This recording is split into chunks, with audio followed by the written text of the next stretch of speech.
Hello everyone. This is chapter 29 from my contemporary romance novel Under A Namibian Sky. This chapter is a little sadder when Auntie Elsa dies and Naomi becomes the new owner of Desert Lodge. But it lightens up a little when we discover what Luca did to help with awareness of elephant poaching.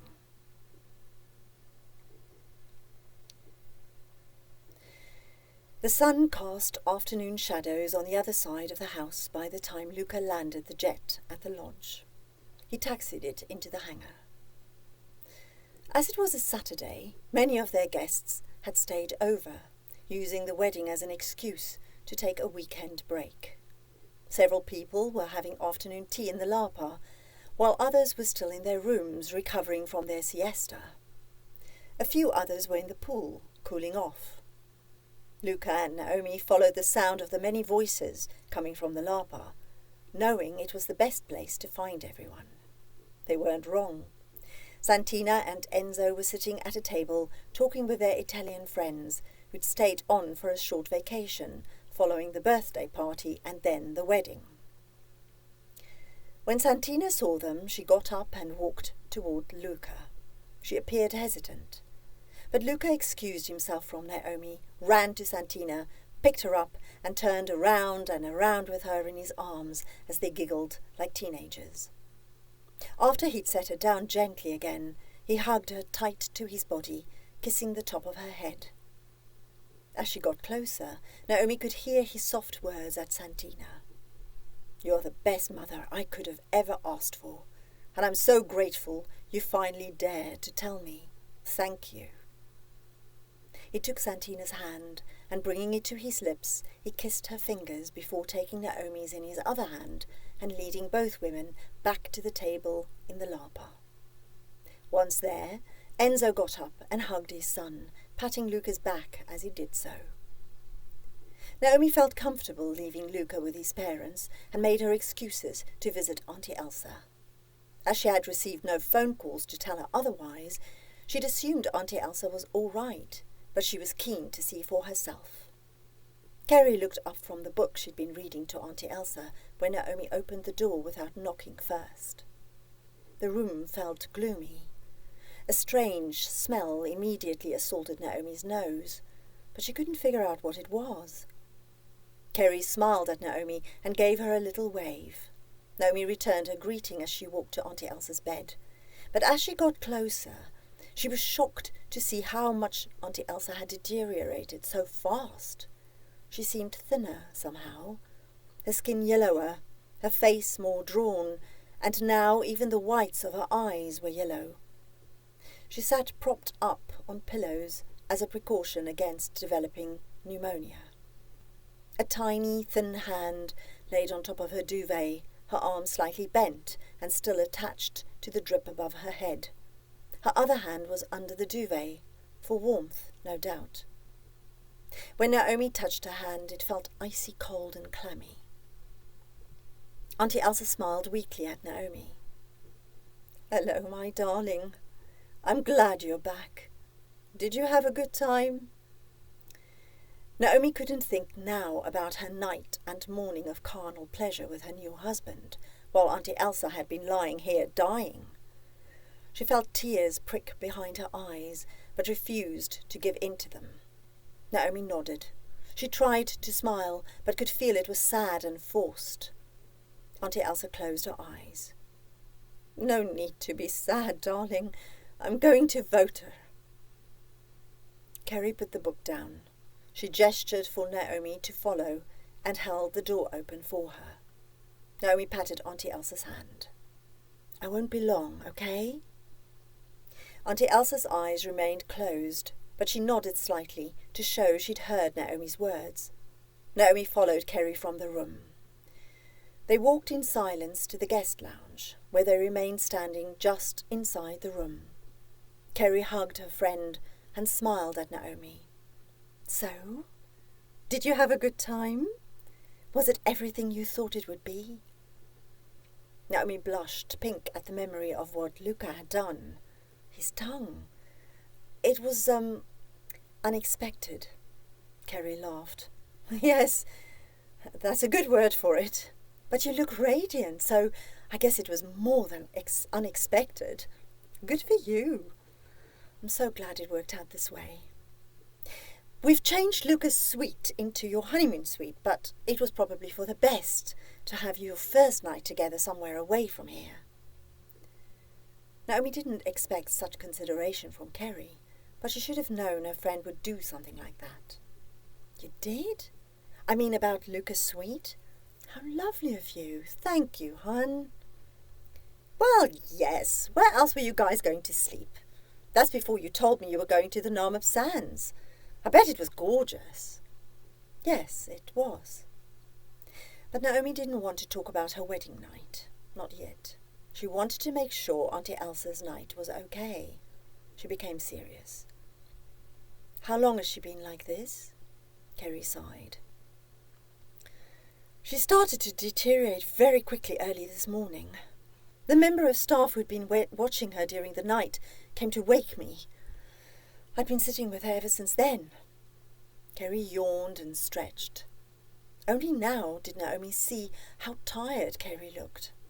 Well, I'm here now. Why don't you take a break? Go, eat something, and maybe go back to bed. Thanks, hon. I'm awake now. The members of staff on the roster have popped in, but I've sent them away. Santina's relieved me a few times already.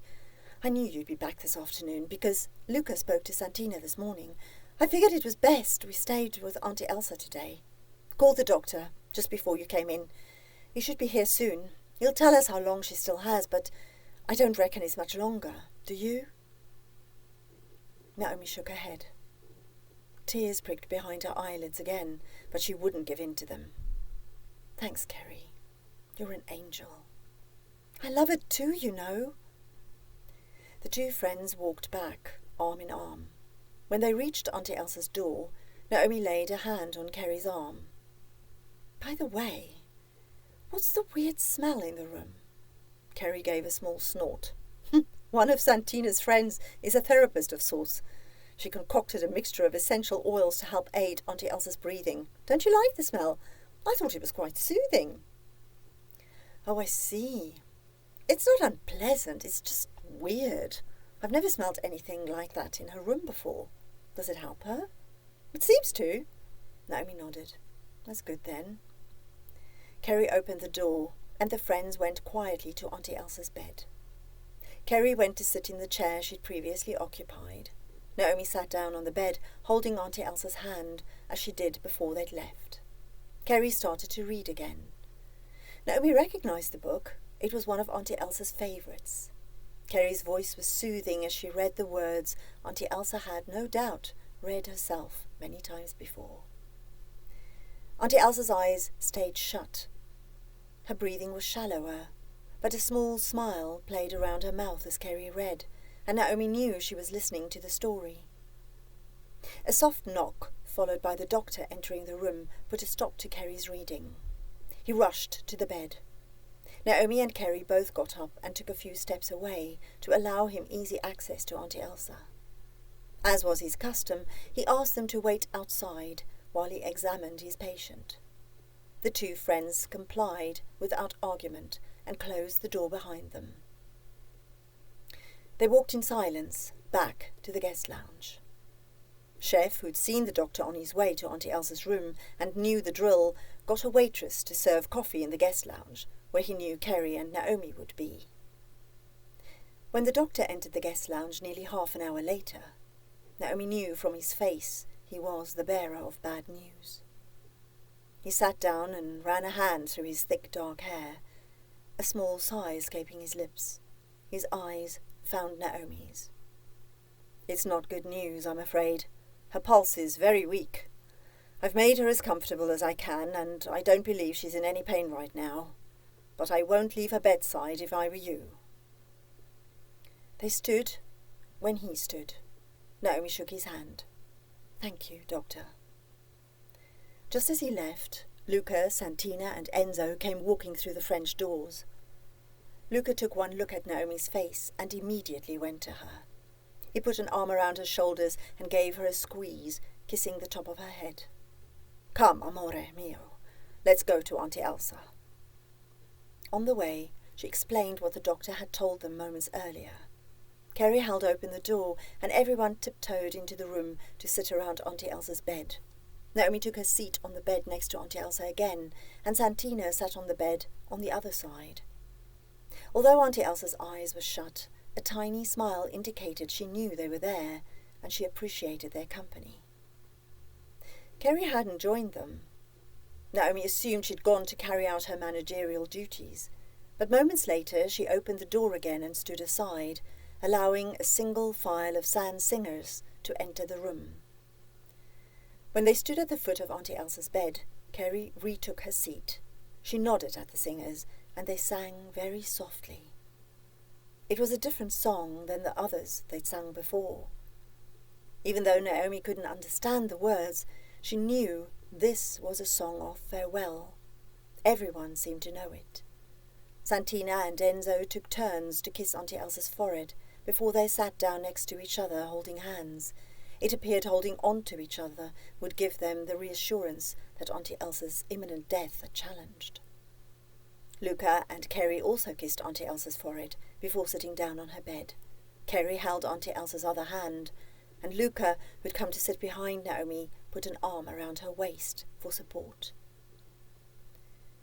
The speed with which Auntie Elsa left stunned Naomi. While everyone had been listening to the singers, Auntie Elsa had quietly breathed out her last breath. Naomi felt a tiny shift in Auntie Elsa's hand, and she knew. Only after the singers had finished their song did she dare to look at the face she'd known so well. Auntie Elsa's head had fallen slightly to the side, the look of peace evident on her face. She was finally free from the pain that had so tormented her over the past weeks and days. She was finally with her voter. Naomi's tears came without her acknowledgement, silent tears that released the sadness in her heart. She stayed with Auntie Elsa until the doctor returned a few hours later. By then, Auntie Elsa's body was cold, her spirit long gone to a place where Naomi prayed she would be forever happy. Auntie Elsa certainly deserved it. When the doctor asked her to leave the room, Naomi rejoined the others in the guest lounge. Luca immediately got up and went to hug his wife close to his body, stroking her back and her hair as he did so, trying to soothe the sadness in her heart. One by one, first Santina, then Carrie, then Enzo came to hug her. Luca hovered nearby, and when they were done hugging his wife, he put a protective arm around her shoulders and led her to sit down beside him on the sofa. Santina and Carrie had been crying as well, and consoling each other. Chef had sent hot, sweet tea and coffee, which they drank while they waited for the doctor to finish what he had to do with Auntie Elsa's body. It gave Naomi a chance to get her emotions and thoughts in order. The events of the past few days were like a roller coaster. She felt deeply sad, but simultaneously also grateful for the opportunity to be here when Auntie Elsa died. Naomi knew there was a real possibility Auntie Elsa had waited for her to return that afternoon before she left. She'd wanted the opportunity to say goodbye to Naomi. Naomi marvelled at the idea that in the space of 2 days, her life had changed irrevocably. Her beloved adoptive mother was gone forever, and she was on the brink of starting a new life with her husband. Naomi still couldn't get her head around the idea that Luca was her husband. It was real. They were married. Was this how Auntie Elsa had felt when she'd married Uncle Wouter? Hopefully Auntie Elsa didn't also have to deal with such opposite emotions. On the one hand, the deadening sadness threatened to send Naomi into despair, and on the other, her joy at being married to the love of her life dictated that she be happy and excited about her new life with him. No wonder she couldn't get a handle on her emotions. Thank God for Carrie. Over the next days, Carrie had arranged everything. Auntie Elsa had left a clear will. She was specific to the last point about what she'd wanted for her funeral. The first stage was easy. Her grave had always been ready beside Uncle Vota's in the family plot behind the hangar. Naomi remembered going there a few times after Uncle Vota had died. It was a neat little cemetery, surrounded by a white picket fence. Under tall trees, a few others lay peacefully among the grasses there. The graves bore the names of Uncle Vota, his mother and father, and his grandfather and grandmother. Now Auntie Elsa would take her place beside her beloved husband. As Auntie Elsa had died of natural causes, the doctor could provide her death certificate quickly. Because the desert heat dictated speedy funerals, arrangements had been made for Auntie Elsa's funeral the following day. Even though it was a Monday, and many of their guests, who were also close friends, should have left already, they'd elected to stay for the funeral. One stipulation in Auntie Elsa's will was that she wanted no one to wear black to her funeral. She'd been an active member of the church in the nearby village, and the information about the attire was forwarded to them. A colourful crowd, therefore, assembled at her graveside at the appointed hour. The vicar stood at the top of the open grave with his Bible in his hand. He was the only person dressed in black. Ota Jan and 5 of the older guards, who'd known Auntie Elsa the longest, had carried her coffin from her room. Everyone, including every member of Desert Lodge staff, stood around the grave. The pink roses that had been used with the fairy lights in the lapa for Luca's and Naomi's reception had been removed and placed on top of the coffin. So many, they spilled over beyond it. Naomi knew Auntie Elsa would have loved it. Naomi and Luca stood with Santina and Enzo on one side and Kerry and Johan on the other. As blue was Auntie Elsa's favourite colour, Naomi had elected to wear her sky blue dress again. It perfectly complemented the blue of Luca's suit. It was the last dress she'd ever wear for her beloved adoptive mother. In her hand she held one of the long-stemmed roses from her bouquet. When the time came, everyone threw dirt onto the coffin, and Naomi added her rose. The roses on top of the coffin somewhat lessened the sound of the earth as it hit the wood, but Naomi hated the sound. It reminded too vividly of the dirt she'd heard falling on her parents' coffins so long ago, a sound that still sometimes haunted her dreams. As the sound penetrated her consciousness, she was suddenly the confused and scared 5-year-old standing at her parents' grave sites. On that day, Naomi didn't really know what was going on. The social worker had told her that her mummy and daddy were there, but she knew they weren't, despite what the social worker had said, because she'd looked for them everywhere. The social worker had stayed with her and held her hand. There were many people. Some she'd recognized as their friends, but others were strangers. They'd all looked at her in that weird way, and then they'd cried. She didn't know why. But it all felt like a bad old dream.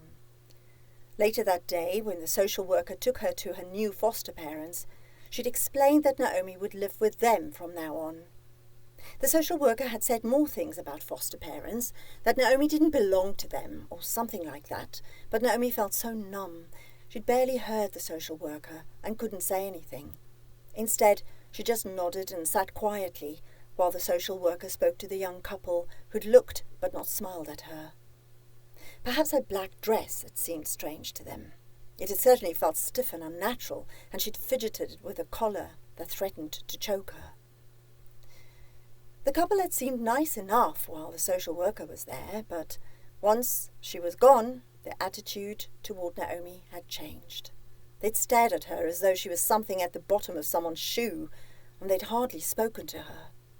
Raised voices and slammed doors had accompanied her silent sobs each night in the small, hard bed of her new home.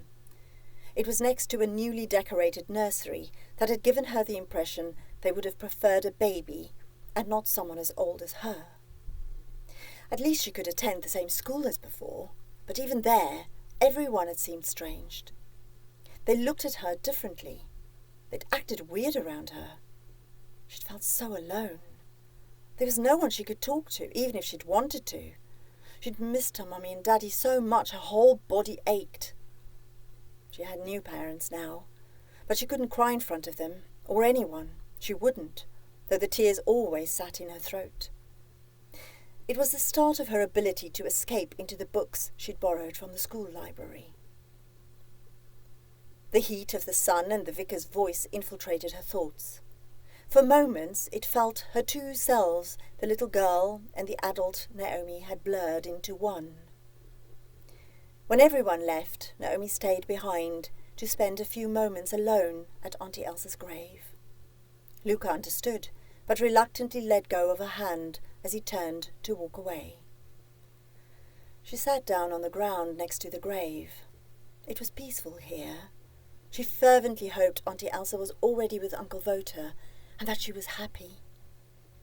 Naomi cried and talked to Auntie Elsa until only silence and a temporary peace filled her soul. When she heard the others' voices as the pool amplified it, she got up, said goodbye to Auntie Elsa, and sauntered out of the cemetery, closing the little white gate behind her. Sadness sat heavy in her chest, but she knew Auntie Elsa wouldn't want her to be sad. She promised herself, when the burden of grief became too much, she'd try to remember Auntie Elsa was with Uncle Wouter. She'd also remind herself that Luca was right. Just because Auntie Elsa had died, it didn't mean they no longer had a relationship. She could feel Auntie Elsa in her heart, in the same place she'd always been, where she'd always be, the place Luca now shared. He'd been so patient with her. She was grateful this was how her life would be from now on. She'd shared the big bed in his suite, which Kerry and her team had magically transformed into a honeymoon suite for them. He'd held her, not suggesting or attempting to make love. But later, when she'd relaxed against him, kissed him and opened to him, he'd been tender with her. Naomi walked around the corner of the hangar and slowly backed to the larper. Chef had prepared tea and coffee and delicate sandwiches. The atmosphere was subdued but not heavy. As people got ready to leave, some local, some getting ready to return to their lives in Italy, Naomi found herself alone with her small group comprising Luca, Santina and Enzo, Kerry and Johan. Quiet calm had descended on the lodge. Enzo was the first to break the silence. "Well, I have to get back to Italy tomorrow, but I will be sad to leave such a beautiful place, and all of you." Kerry smiled at him. "You'll always be welcome, Enzo. Any time you want to have a break and relax, just call me and we'll arrange your stay here with us." Enzo seemed anxious, waiting to say something more, but finding it difficult. Santina took his hand and gave it an encouraging squeeze, her sad eyes smiling into his. It had the desired effect. Enzo relaxed and looked around the small group before continuing. "I have another announcement to make, but I hope it's not inappropriate on this sad day when we said goodbye to Elsa." Naomi found his eyes. "Auntie Elsa wouldn't want you to think that way, Enzo. She would have been happy to hear whatever announcement you wish to make, and so are we." He cleared his throat. "I want you to be the first to know that Santina has agreed to become my wife." He smiled at Santina, and in a gesture so reminiscent of Luca, brought her hand to his lips to kiss her fingers. Luca was the first to respond. "That's unexpected." Santina and Enzo immediately turned to look at Luca, question marks in their eyes. Luca quickly smiled at them. "Not that I don't think it's a wonderful idea. I'm so happy for you. It's about time my parents became my parents, don't you think?" They realized his words were his attempt at making light of the shock he tried to hide. It had to have been a shock, they understood. There had been no sign of anything romantic between them for as long as he'd known them, and there never had been. But bringing up the past at Auntie Elsa's deathbed had highlighted how precious and how short life was. Enzo and Santina's love wasn't the passionate love Enzo had shared with Cecilia, but theirs was a deep understanding of each other's hearts and respect for each other that far surpassed the passion so often found in youth. It was as good a basis for marriage as any. They'd been so long in each other's lives they were practically married anyway. Everyone got up to congratulate and hug the happy couple. Luca left momentarily and came back with a bottle of champagne that he'd kept in the small fridge in the honeymoon suite. He got glasses from the bar and poured a glass for each with which to toast his parents. Kerry told Naomi they wouldn't take on any more bookings after their guests had left. She wanted to get the lodge ready for their new marketing push. Instead, she'd drawn up rosters for the staff to clean every single nook and cranny of the lodge until it sparkled as new. Only Luca and Naomi still occupied the honeymoon suite. Meanwhile, Kerry was helping Naomi to go through Auntie Elsa's stuff in her room. It was difficult to decide what to do with it all. Although tidy, Auntie Elsa had kept everything, including clothes she'd worn in her school days. They could only surmise it must have held some significance, as she hadn't worn it in days, in years. Perhaps it had something to do with first date with Uncle Vota. Naomi was sad, but not nearly as flattened by Auntie Elsa's death as she'd expected to be. Perhaps because she'd said goodbye this time. Probably because they had spent long hours talking before Auntie Elsa had died and had said everything they wanted to say. There were no unfinished business. It helped to find happy memories of the two of them together in photos and school reports and childish drawings Naomi had made when she was little. There were pictures of her mum and dad and her grandpa and grandma with Auntie Elsa and Uncle Vota on camping vacations in the desert. There were many little gifts Naomi had given Auntie Elsa over the years, for her birthday, for Easter and Christmas. This one room contained a whole life. Naomi chose several pieces of jewellery as keepsakes, and Kerry wanted a few silver candle holders. But most of the stuff went to charity shops. The good clothes went to the church to help with fundraising at their next fete. Amid the chaos her death had left behind, Auntie Elsa's lawyer arrived to confirm that Naomi was the sole beneficiary of Auntie Elsa's will. The privacy of Kerry's office, where the news came not unexpectedly, offered a safe space for Naomi to give way to the tears at the reinforcement of the reality that her Auntie Elsa had gone. Desert Lodge now belonged to Naomi. Following the lawyer's visit and feeling the weight of her responsibilities, Naomi went to sit next to Auntie Elsa's grave to vent her fears and misgivings. It was good to talk these things through with Auntie Elsa. Several hours later, when Naomi returned to the lodge, she felt much lighter and more optimistic about the future. Meanwhile, Luca had spent time with Johan at the elephant orphanage. He'd even accompanied the bigger orphans on their daily walk into the desert, but reappeared at Desert Lodge in time for dinner. The escapades with the small herd always left Luca energetic, sweaty and dusty, and full of stories about the Ellies. He was still incensed at the number of elephants being poached, and talked about how it usually happened at night, when no one seemed able to stop it. His desire to help resulted in him investing in night vision cameras and drones for Desert Lodge and Johan's elephant orphanage. He'd also flown in a tutor to teach the anti-poacher guards how to operate the equipment. The week went by quicker than anyone had realized, and before they knew it, Friday was upon them. It meant an entire week had gone by since Luca's and Naomi's wedding. As an antidote to the sadness of Auntie Elsa's death, they decided to celebrate their week's anniversary and invited Johan and Kerry to fly with them to Windhoek. Dinner at an authentic Italian restaurant seemed perfect, and one of their Italian guests had recommended a restaurant especially. The jet and the Armati went down a treat with both Johan and Kerry, neither of whom had ever travelled in such extravagant forms of transport before. After a great dinner, the foursome explored Windhoek a little more and ended up in a crazy outdoor-type pub for drinks.